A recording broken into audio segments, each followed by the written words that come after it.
Continuamos con la serie que iniciamos la semana pasada, que titulamos La identidad de la iglesia.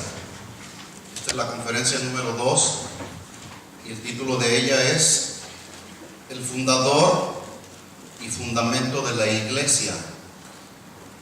Esta va a ser la primera de dos partes que vamos a estar tratando de este tema: el fundador y fundamento de la iglesia. Primera parte. En Mateo 16, versículo 18, dice Jesús: y yo también te digo que tú eres Pedro, que se traduce en un pedazo de roca pequeña, y sobre esta roca, que se traduce una masa de roca o la piedra de fundación, sobre esta roca, refiriéndose a Jesús mismo, que es la piedra de fundación, dice: edificaré mi iglesia, es decir, yo seré el constructor, el edificador de la casa. Y termina diciendo: y las puertas del Hades, de la muerte, no prevalecerán contra ella. Oremos juntos, incline su rostro un momento por ahí y hagamos una pequeña oración. Señor, te damos gracias por la oportunidad que nos das una vez más de poder exponernos a la predicación de tu palabra. Pedimos en esta hora, Señor, que nos hables al corazón. Necesitamos de tu palabra, el alimento que nutre nuestra vida cristiana, Señor. En el nombre de Jesús, ayúdanos, alumbra los ojos de nuestro entendimiento, Señor. Que nuestro corazón en estos momentos esté centrado únicamente en escuchar tu palabra, el consejo de tu palabra, Señor. Gracias porque sabemos que tú tienes el control de todas las cosas. Tu palabra dice que estamos en el hueco de tu mano. Y así lo creemos, Señor. Y así lo confesamos en esta tarde, Señor. Háblanos y háblanos al corazón, Señor. En el nombre de Jesús. Amén. Dijimos pues que es importante que todos estemos enterados en base a lo que dice la Biblia acerca de cuál es la identidad de la iglesia. ¿La iglesia es este edificio? La iglesia somos todos nosotros. La persona que tienes a tu lado ahí, tu lado derecho, tu lado izquierdo, es parte de la iglesia de Jesús. Y es importante entonces que sepamos, que la iglesia sepa cuál es su identidad. Es importante que la iglesia sepa también cuáles son sus doctrinas básicas y cómo deben de funcionar los creyentes dentro de la iglesia. Hay un orden que Dios ha establecido en la iglesia. Imagínense que en medio de la alabanza y la adoración yo me subo a pretender predicarles el mensaje que Dios me ha dado. No, todo tiene un orden. Y la iglesia necesita aprender a saber funcionar en el orden de Dios. La semana pasada concluimos que la identidad de la iglesia significa que los rasgos, las cualidades y características que cada uno de nosotros manifestemos en nuestro diario vivir deben de ser de acuerdo a la imagen, al perfil, al modelo o a la semblanza del Hijo de Dios. Y este perfil, ese modelo, esa semblanza de nosotros nos distinguirá como verdaderos llamados de las tinieblas a su luz admirable. Y Él, Jesús, que es el edificador, estará edificando cada día nuestra vida, haciéndola tan fuerte y tan sólida que las puertas del Hades, que las puertas de la muerte no prevalecerán contra nosotros y tampoco podrán detener el avance de la iglesia. Hasta el día de hoy no se ha podido hacer eso. Aún a pesar de que ha sido tan perseguida la iglesia de Jesucristo, el día de hoy sigue de pie. ¿Cuántos están de pie? Aún a pesar del sufrimiento, aún a pesar de las tormentas, aún a pesar de tantas falsas doctrinas y filosofías que escuchamos a nuestro alrededor, la verdadera iglesia de Jesucristo en el mundo entero sigue de pie. Y lo más tremendo, sigue predicando la palabra de Dios. De eso se trata precisamente. Y hoy más que en otro tiempo y en otra generación, la iglesia de Jesucristo debe de conocer lo que la Biblia dice acerca de quiénes somos, de dónde venimos, hacia dónde vamos, en qué creemos como la iglesia de Cristo, como la iglesia que somos el cuerpo de Cristo. ¿Tú sabes en qué crees? ¿Usted sabe quién es en Cristo? ¿Quién es en Cristo usted? Dijimos la semana pasada, entre otras cosas que dice la Biblia, dice que somos una nueva criatura. ¿Cuántas nuevas criaturas hay aquí? ¿Usted sabe de dónde viene? ¿De dónde lo sacó el Señor? ¿De dónde nos rescató? De la vana manera de vivir en la que muchos de nosotros vivíamos. ¿Hacia dónde vamos? ¿Hacia dónde va usted? ¿Usted lo sabe? El día que terminen los días de nuestra existencia en este planeta, ¿tú sabes hacia dónde vas? Si el día de hoy el Señor decide, determina en su soberanía terminar con los días de tu vida, ¿tú sabes hacia dónde vas? ¿Estás seguro que irás a gozar por toda la eternidad en las regiones celestiales con Cristo Jesús? Porque hay gente que no sabe. ¿Usted sabe en qué debe de creer la iglesia de Jesucristo? ¿Debe de creer en todo lo que todos digan? Y quiero ir un poquito más allá, precisamente aprovechando que están aquí nuestros hijos jóvenes, adolescentes y algunos jóvenes. Escuchen esto, padres de familia. ¿Nuestros hijos saben quiénes son en Cristo? ¿Tus hijos ya saben quiénes son en Cristo? Cada quien conoce a su gente. ¿Tus hijos saben de dónde vienen? ¿Tus hijos saben hacia dónde van? ¿Sí saben hacia dónde van? ¿Sí o no? Si los días de tu vida terminan el día de hoy, ¿tú sabes a dónde vas? Hijo de Jaime, ¿sabes a dónde vas? ¿A dónde vas? Ahí va. Nomás hizo así.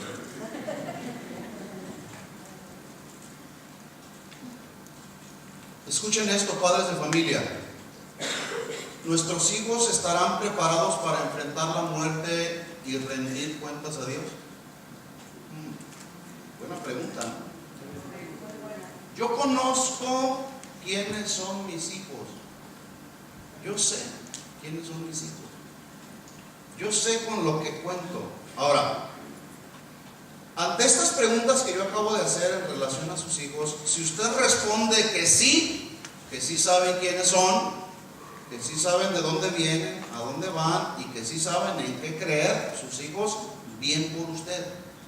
Qué bueno que les he enseñado. Pero si no sabe, si responde que no sabe, entonces, escuchen esto, padres de familia, es tiempo de trabajar con ellos. Es tiempo de enseñarles y además es tiempo de advertirles. ¿Cuántos saben que los tiempos finales están muy cerca? Necesitamos confrontar a nuestros hijos con las verdades que están establecidas en la palabra de Dios.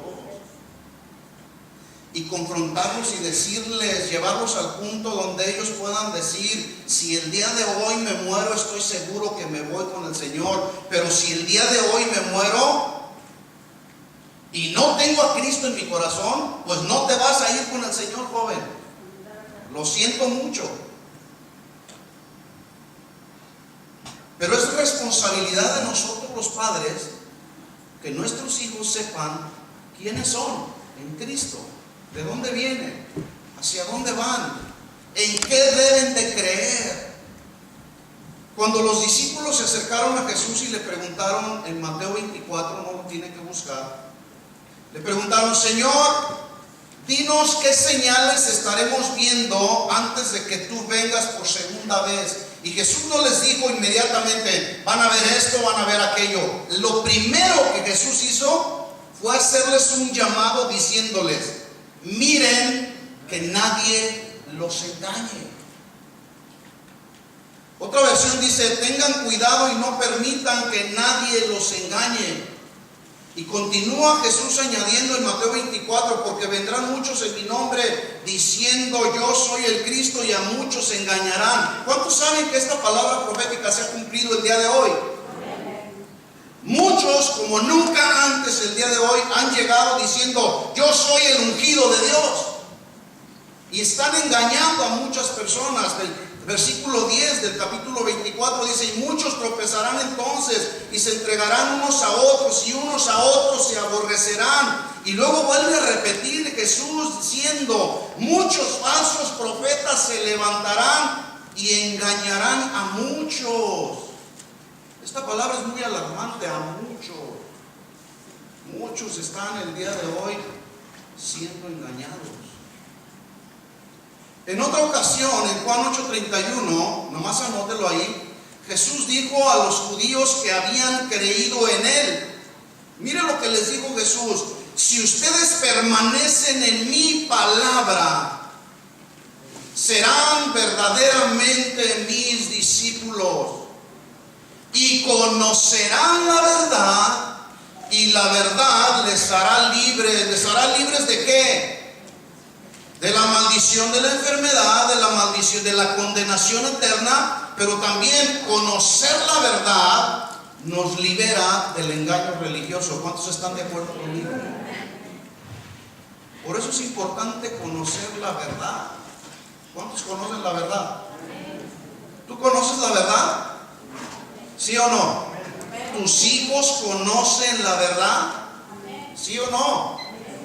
Pablo dijo en este mismo orden de ideas, en Efesios 4:14, él dijo, para que ya no seamos niños fluctuantes, llevados por doquiera de todo viento de doctrina, por estratagema de hombres que para engañar emplean con astucia las artimañas del error, sino, dice Pablo, es el otro lado, más bien sigan la verdad en amor, creciendo en todo aquel que es la cabeza. ¿Quién es la cabeza de la iglesia?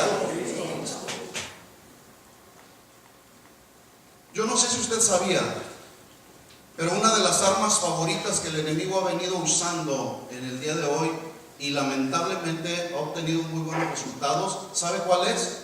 La duda. Diga conmigo, la duda.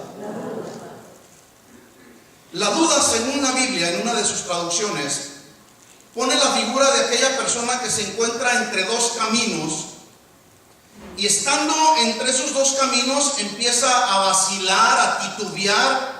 Además viene en su corazón un sentir de incertidumbre acerca de cuál de esos dos caminos debe de tomar. Yo no sé si alguna ocasión usted ha ido manejando y de repente dice, ¿para dónde voy? ¿Para acá o para acá? Y surge de pronto una incertidumbre en nuestro corazón, en nuestro ser interior. ¿Para dónde voy? ¿Hacia dónde me dirijo? El ejemplo muy claro en la Biblia lo vemos en Mateo 14:31, no lo busque, nomás anótelo ahí. Cuando Jesús viene caminando sobre las aguas y de repente los discípulos que estaban en la barca se sorprenden, pensaron que era un fantasma, pero era Jesús mismo que venía caminando sobre las aguas. Y de pronto Pedro, el impulsivo, le dice al Señor, si eres tú, Jesús, manda que yo vaya hacia ti sobre las aguas. Y entonces Jesús le respondió y le dijo, ven. Y entonces Pedro sale de la barca. ¿Y cuántos saben que Pedro caminó sobre las aguas? Sale de la barca y empieza a caminar sobre las aguas. Hasta ahí todo iba muy bien. Pedro se dio cuenta que era Jesús el que lo estaba llamando.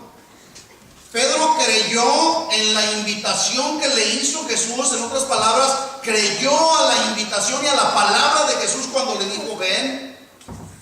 Empezó a caminar sobre las aguas. Está a punto de llegar con Jesús y hasta ahí todo iba bien. De repente en el versículo 30 Dice la Biblia que se encuentra justamente entre dos caminos, o como entre dos caminos, y él necesitaba hacer una decisión. Él necesitaba creer y confiar y seguir caminando hacia Jesús, número uno. Número dos, o poner su atención en lo que estaba viendo, temer y hundirse. La pregunta es, ¿qué fue lo que escogió Pedro? Dice la Biblia en el versículo 30 que al ver el fuerte viento, escucha esto, al ver el fuerte viento. Yo puedo pensar, puedo imaginarme la escena, que cuando Pedro le dice a Jesús, manda que yo vaya contigo, Pedro tiene su mirada fija en Jesús. Sus ojos están puestos en Jesús. Pero en el momento en que su mirada se desvió de Jesús, ¿qué crees que fue lo que sucedió? Empezó a hundirse. En el momento en que tú y yo empezamos a poner nuestra mirada en las cosas de este mundo, empezamos a hundirnos. Y no solamente nos hundimos, viene temor, viene inseguridad, pero de repente Pedro grita, Señor. Y yo creo que fue un grito, una exclamación tan fuerte, que entonces Jesús extiende su mano y al momento lo saca. Yo creo que iba ya a la mitad de hundirse, y le dice Jesús, hombre de poca fe, ¿por qué dudaste? Otra versión dice, hombre de poca fe, ¿por qué permitiste dar lugar a la duda? Ahora, yo puedo ver algo muy importante que hizo Pedro en este punto intermedio, donde su fe empezó a vacilar, su fe empezó a titubear. Yo puedo ver algo muy interesante aquí que nos puede dar una enseñanza para nosotros. Cuando tu fe empieza a titubear, lo que menos necesitamos es aislarnos de la presencia de Dios.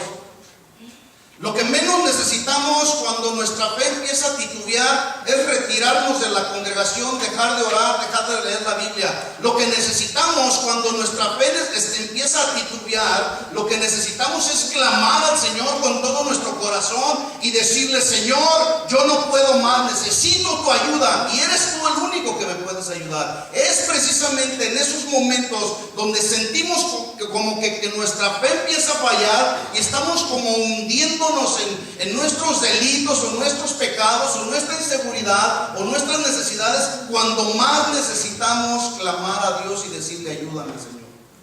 ¿Sí o no?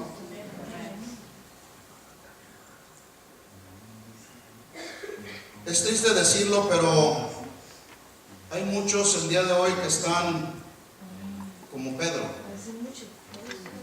que en lugar de creer y confiar en las palabras de Jesús y caminar en pos de Él, han decidido poner su mirada en las circunstancias de la vida.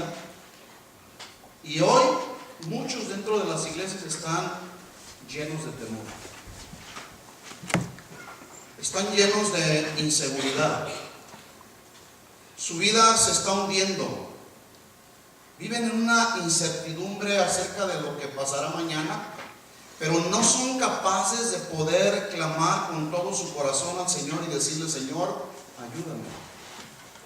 Es más, mejor se regresan, mejor se van al mundo. Algunos se van de la iglesia y no se vuelve a saber más de ellos. Se siguen hundiendo en sus problemas, continúan hundiéndose en sus temores, en amargura, tal vez en resentimiento. Se alejan de la iglesia y de la comunión de los hermanos. Es en esos momentos, hermano, cuando necesitamos que alguien nos extienda la mano y nos pueda decir, hermano, estoy contigo, déjame orar por ti. Tu carga, tu necesidad es mi necesidad. Lamentablemente Satanás ha logrado sembrar la duda en el corazón de aquellos creyentes que han venido viviendo un cristianismo débil, inmaduro, ignorantes de las Escrituras. Y esa ignorancia y esa debilidad espiritual ha provocado a tal grado incredulidad que ha llevado a muchos a apostatar de la fe. ¿Conoce alguno? que ha apostatado de la fe. Mire, por este ministerio, en los 9 años que tenemos, ha pasado tanta gente, que si toda esa gente que ha pasado por aquí, por este ministerio, por esta congregación, estuviera el día de hoy aquí, este lugar sería insuficiente. Algunos otros en alguna guía especial de Dios están en otros ministerios, qué bueno, pero lamentablemente algunos andan en el mundo. Tristemente. Han apostatado de la fe. ¿Por qué? Porque no conocen su identidad como la iglesia de Jesucristo. Tomás, uno de los 12, escuche, Tomás era uno de los 12 discípulos. Este Tomás fue víctima de la duda, que provocó en él incredulidad. Le invito a que abra conmigo su Biblia en Juan capítulo 20.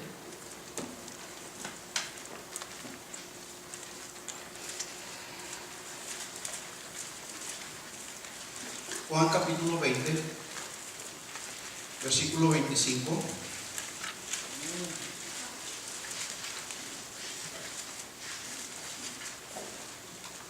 Jesús ya había muerto, había resucitado, ya se había aparecido a algunos de los discípulos.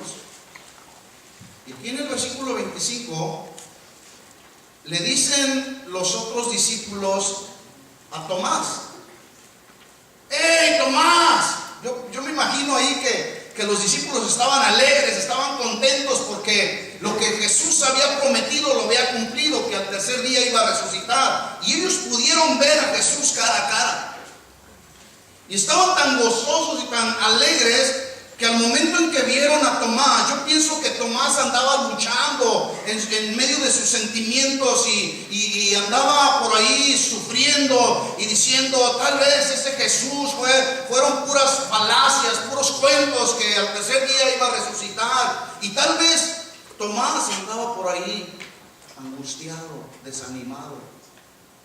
Pero de pronto se encuentra con los discípulos y ellos le dicen: al Señor hemos visto. Y Él les dijo: si no viere en sus manos la señal de los clavos, y metiere mi dedo en el lugar de los clavos, y metiere mi mano en su costado, no creeré. Versículo 26. 8 días después, estaban otra vez sus discípulos dentro, y con ellos Tomás. Llegó Jesús, estando las puertas cerradas, y se puso en medio y les dijo: paz a vosotros. Y es un momento en la escena, llega Jesús ahí, están los discípulos ahí, tal vez están orando, tal vez están adorando cuando se presenta Jesús. Y escuche esto: Jesús no fue con Pedro, Jesús no fue con Mateo, Jesús no fue con Juan. ¿Con quién fue Jesús? Fue con Tomás. Escúchame, cuando nuestra fe se debilita, Jesús no va a venir con aquel que está fortalecido en su fe. Jesús va a venir a fortalecer la fe de aquellos que están vacilando, que está débil, para inyectarnos ese ánimo para seguir adelante creyendo y confiando en Él. Tomás necesitaba un encuentro con Jesús. Y entonces en el versículo 27 le dice Jesús a Tomás: Tomás, pon aquí tu dedo, mira mis manos y acerca tu mano y métela en mi costado, y no seas incrédulo sino creyente. 28. Entonces Tomás respondió y le dijo: Señor mío y Dios mío. Jesús le dijo: porque me has visto, Tomás, ¿creíste? Bienaventurados los que no vieron y creyeron. ¿Cuántos han visto a Jesús? Bienaventurado eres, hombre, varón, mujer que estás aquí. Bienaventurado eres porque sin ver has creído en Él. La Biblia dice que los tiempos finales estarán marcados y claramente identificados como tiempos de engaño religioso. Jesús lo dijo, Mateo 24:24, se levantarán falsos cristos y falsos profetas y harán grandes señales y prodigios, escuchen esto, de tal manera que engañarán, si fuera posible, aún a los escogidos. ¿Cuántos nacidos de nuevo hay aquí? Levanten la mano. Espero que todos levanten la mano. Según este versículo, esto significa que un escogido o nacido de nuevo podrá ser engañado. Piénsalo un momento. Dice Jesús: harán grandes señales y prodigios de tal manera que engañarán, si fuera posible, aún a los escogidos, a los nacidos de nuevo. Ahora, ¿un nacido de nuevo podrá ser engañado? No. ¿Por qué no? Algunos dicen que sí, algunos dicen que no. La respuesta es no. No puede ser engañado. El Evangelio de San Juan nos da la respuesta cuando Jesús narra la parábola del redil de las ovejas. Vayamos ahí a Juan capítulo 10.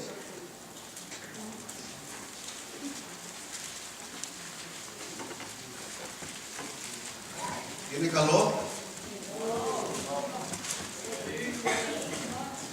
¿Se fija cómo estamos entre dos caminos? Unos dicen que sí, otros dicen que no. Juan capítulo 10, versículo 4. Vamos a ver si un escogido nacido de nuevo puede ser engañado de acuerdo a la palabra profética de Jesús. Cuando el verdadero pastor de las ovejas, ¿quién es el verdadero pastor de las ovejas? Se llama Jesús. Ha sacado fuera todas las propias. ¿Serás tú de las ovejas de Jesús? Cuando el verdadero pastor ha sacado fuera las propias, va delante de ellas y las ovejas le siguen porque conocen su voz. Escuchen esto, hermanos. Si tú eres un hombre, una mujer nacida de nuevo, tú tienes toda la capacidad dada por Dios para aprender a escuchar y saber conocer la voz de Dios. Inmediatamente sabrás cuando alguien te está hablando y es una voz extraña. Versículo 5.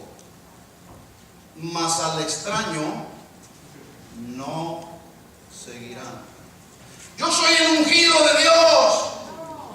Vean los señales, prodigios y milagros que estoy haciendo ante sus ojos. Yo pregunto, ¿las señales, prodigios, sanidades son clara evidencia de que una persona pudiera ser el ungido de Dios? No. Porque también el diablo hace milagros. Mas al extraño no seguirán, sino huirán de él. Espero que cuando usted escuche una voz extraña, huya inmediatamente. Porque sabe y se da cuenta que lo que le están predicando y lo que le están enseñando no es el verdadero evangelio, sino un falso evangelio. Al extraño no seguirán, sino huirán de él, porque no conocen la voz de los extraños. Por lo tanto, entonces, es muy importante que los nacidos de nuevo conozcamos y permanezcamos en lo que dice la palabra de Dios, porque no basta solamente con conocer. Hay que permanecer y hay que vivir en lo que dice la palabra. ¿Sí o no? Lo cierto es que la realidad de lo que vemos en la iglesia de hoy, muchos de los que hoy profesan ser cristianos han venido lamentablemente a convertirse en la presa más fácil del engaño espiritual, debido a que muchos de ellos no están seguros en lo que están creyendo. Abren su corazón y permiten que la duda entre como Pedro por su casa. Y no solamente permiten que entren, sino le dan habitación ahí, y ahí permanece la duda. Y apapachan la duda. Porque no están dispuestos a escudriñar las escrituras y a conocer la verdad que nos hace libres. Esa es la verdad. Usted pregunta a un joven, ¿Crees en la Biblia?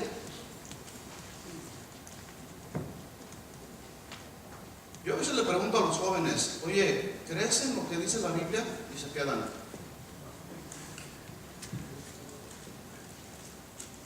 O les pregunto, ¿crees en Jesús como el Hijo de Dios? Y algunos nomás le hacen así. ¿Sabe? Y luego les pregunto, ¿por qué vienes a la iglesia? Y algunos son bien francos y dicen, porque mi papá me trae.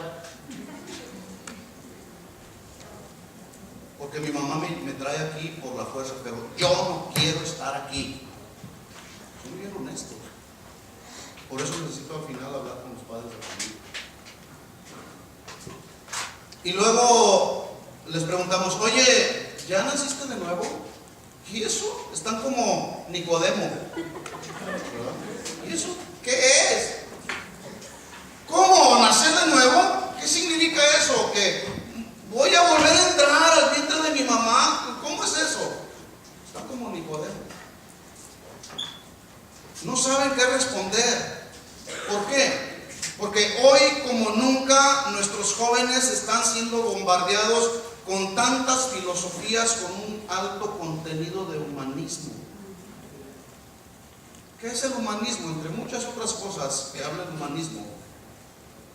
El humanismo alimenta la mente de las personas con palabras como esta, que en una ocasión habló el filósofo Sócrates diciendo, conócete a ti mismo. Y ahí están, queriendo conocerse a sí mismo. Y luego les dice la gente que habla acerca del humanismo, una vez que estés en ese proceso, les siembran entonces el concepto diciéndoles, no hay fin más elevado que mejorar tu condición humana a través de los valores, no a través de tu nuevo nacimiento. Les dicen, tu condición humana podrá mejorar a través de los valores. Por tanto, si quieres mejorar tu condición de ti mismo personal, debes buscarla al precio que sea, vivir una buena vida. Por eso salió un libro por ahí que se titula Tu mejor vida ahora.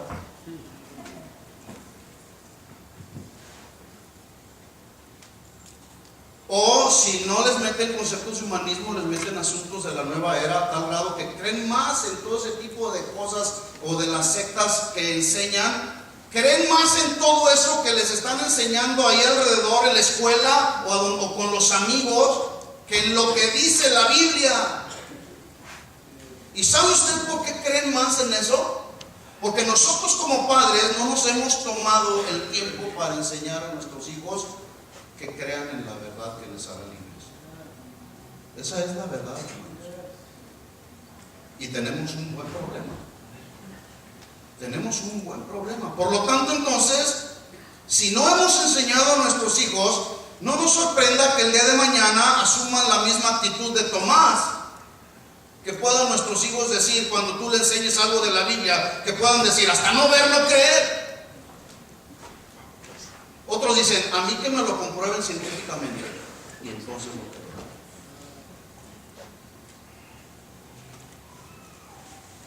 En algunas otras ocasiones yo les he contado que hace algunos años atrás asistía con nosotros una familia, estuvo con nosotros por un par de meses y de repente se retiraron, se esfumaron así como la neblina. Estuvieron un instante ahí. Entonces, teniendo yo la información de ellos, empecé a llamarle al varón, hasta que un día por fin me respondió. Le dije, hermano, ¿qué ha pasado contigo? No te hemos visto en la congregación. Dice, yo no voy a ir con ustedes. Ahora me congrego con los testigos de Jehová porque ellos sí tienen la verdad. Le dije, oye, espérame. No me interesa saber nada, hermano. No me interesa saber absolutamente nada. Estoy en la iglesia verdadera.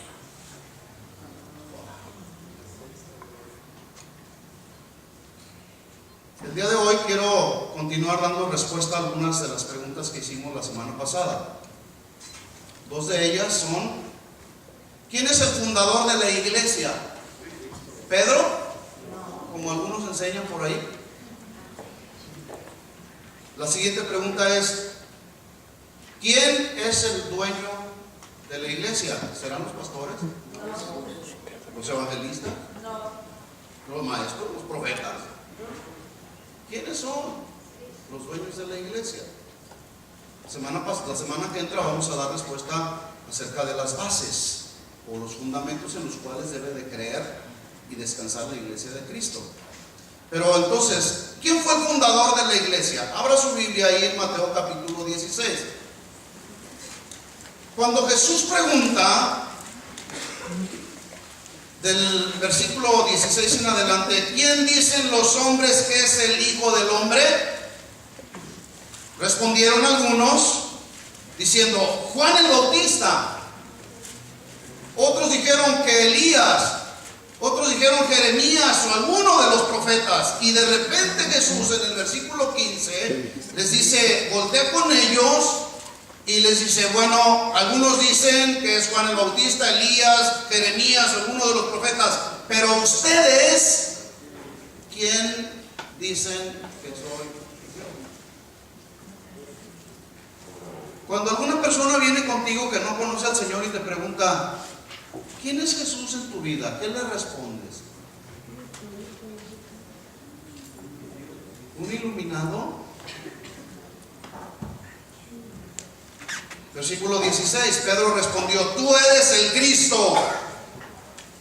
Se traduce el ungido, el Hijo del Dios viviente. Versículo 17, Jesús le dice: bienaventurado eres Pedro, porque no te lo reveló carne ni sangre, sino mi Padre que está en los cielos. Versículo 18, y entonces Jesús le dice: y yo también te digo que tú eres Pedro, un pedazo de roca, y sobre esta roca, masa de roca gigante, o la piedra de fundación, edificaré mi iglesia, y las puertas del Hades no prevalecerán contra ella. 19, por lo tanto a ti te daré las llaves del reino de los cielos, y todo lo que atares en la tierra será atado en los cielos, y todo lo que desatares en la tierra será desatado en los cielos.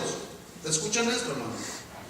Algunos han asumido que debido a la declaración de Pedro hecha en el versículo 16 y a la autoridad que Jesús le delegó a través de entregarle las llaves del reino, fue que a Jesús le plació fundar la iglesia sobre Pedro. Pero es un error pensar que la iglesia de Jesucristo esté fundada sobre una roca pequeña. En otras palabras, es un error pensar que la iglesia de Jesucristo puede estar fundada en un hombre que es falible, que es mortal y además pecador, como lo era Pedro. Imagínense si la iglesia de Jesucristo hubiera sido fundada sobre un mortal. El día de hoy la iglesia de Jesucristo no permanecería, porque los hombres somos inestables, porque vacilamos entre un pensamiento y otro, porque los hombres a veces no conocemos nuestra identidad como la iglesia de Cristo, por muchas razones.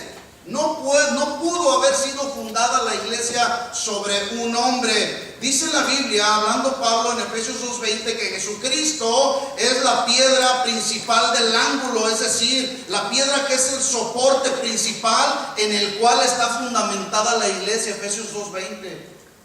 Pero además en Colosenses 1:17, si abre su Biblia ahí,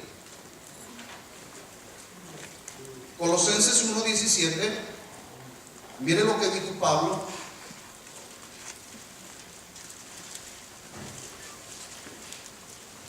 Y Él, refiriéndose a Jesús, es antes de todas las cosas, y todas las cosas en Él subsisten. Versículo 18, y Él, Jesús, es la cabeza del cuerpo que es la iglesia. Él que es el principio, el primogénito de entre los muertos, para que en todo tenga Él la preeminencia, el primer lugar. ¿Quién? Jesucristo.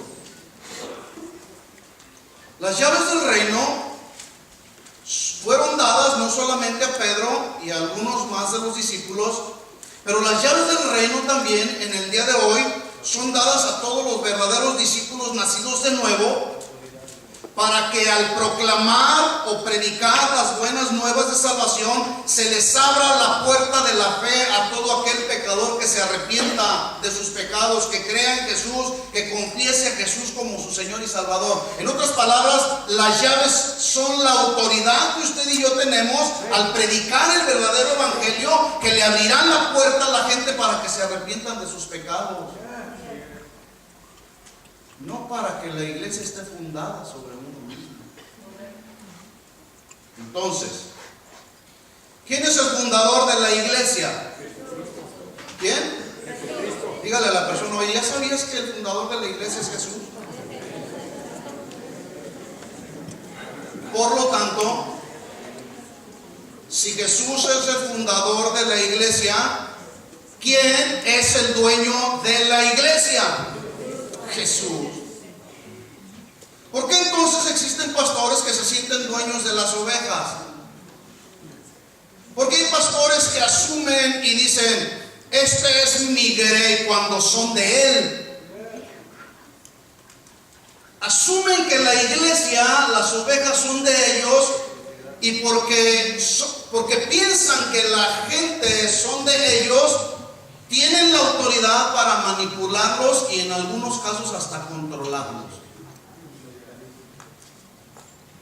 Probablemente tú estuviste en algún ministerio donde te controlaban. Amén.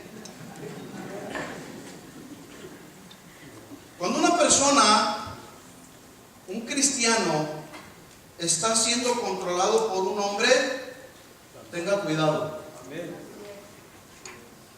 Lamentablemente hay pastores que, yo supe de un caso de una familia que fue con el pastor y le dijeron, hermano, tenemos 5 años que no tomamos un tiempo de vacaciones y hemos escogido este tiempo para salir de vacaciones. No van de vacaciones, no les permito ir de vacaciones.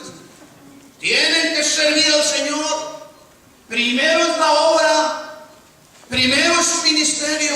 Yo pregunto, ¿primero es la obra o la familia? La familia.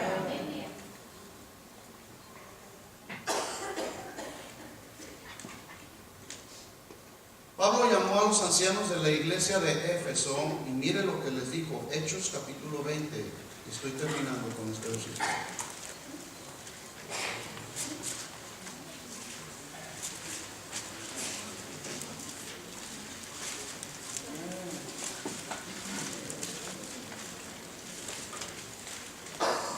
Hechos 20, 28. Pablo llama a los ancianos, a los obispos, los junta ahí en un lugar que se llamaba Mileto y les hace una recomendación. Estamos ahí, Hechos 20, 28. Dice Pablo, por tanto, miren por ustedes. Cuando las actitudes del corazón de un servidor no son las adecuadas, va a empezar a manipular y a controlar a la gente. Por eso Pablo les dice, escuchen, líderes de la iglesia, miren por ustedes. Y luego añade diciendo, y por todo el rebaño. ¿Cuántos son parte del rebaño del Señor? Digan, amén. Así se identifica la iglesia, como las ovejas del Señor. Dice, miren por ustedes y por todo el rebaño en que el Espíritu Santo, no un hombre, no un ministerio, los ha puesto por obispos. ¿Quién pone a los pastores? ¿Quién pone a los ministros? Porque el día de hoy, detrás de las plataformas, detrás de los púlpitos, hay muchos que no han sido llamados y están ahí predicando para buscar su beneficio personal, pero no tienen un llamado de Dios. Vean por todo el rebaño en que el Espíritu Santo les ha puesto por obispos. ¿Para qué? Para manipularlos, sacarles su dinero, golpearlos y controlarlos. ¿Para qué dice? Para apacentar. Esta palabra tiene mucho significado. Para guiarlos, para consolarlos, para instruirlos, para exhortarlos, para animarlos, y muchas otras significados tiene. Para apacentar la iglesia. ¿De quién? Del pastor. Para apacentar la iglesia del Señor, el cual Él ganó por su propia sangre. ¿Por qué entonces, a la luz de este versículo, por qué hay todavía quienes asumen que la iglesia es de ellos? Porque no conocen este concepto, este principio. Versículo 29.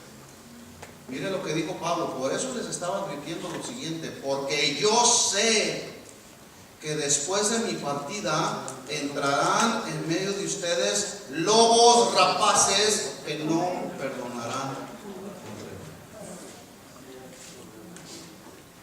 Es importante, hermanos, entonces, que abramos nuestros ojos y miremos que nadie nos engañe. Por lo tanto, necesitamos conocer, permanecer y practicar lo que dice la Biblia en nuestra vida, para que entonces podamos caminar en la vida cristiana seguros en Cristo. Necesitamos conocer quién es el fundador de la iglesia, quién es el dueño de la iglesia, cuáles son sus bases principales por las cuales debe de caminar la iglesia. Porque el día de hoy hay tantas cosas que se están hablando y muchos dicen, está bien, se comen todo, porque no saben discernir la verdad de lo falso. Y de repente alguien les empieza a hablar bonito y se escucha bien y se encuentran en medio, entre dos caminos, y dicen, pues allá me están diciendo esto y acá me dicen esto. Y lo único que sucede es que por la ignorancia que hay de las escrituras la gente se confunde y entran en una confusión impresionante, que de repente ya andan con los testigos de Jehová, como aquella familia, diciendo esa es la iglesia verdadera, o con los mormones o cualquier otra secta. Jesús es el fundador de la iglesia y Él ha establecido sus fundamentos, que veremos la semana que viene. Les invito a que se pongan de pie.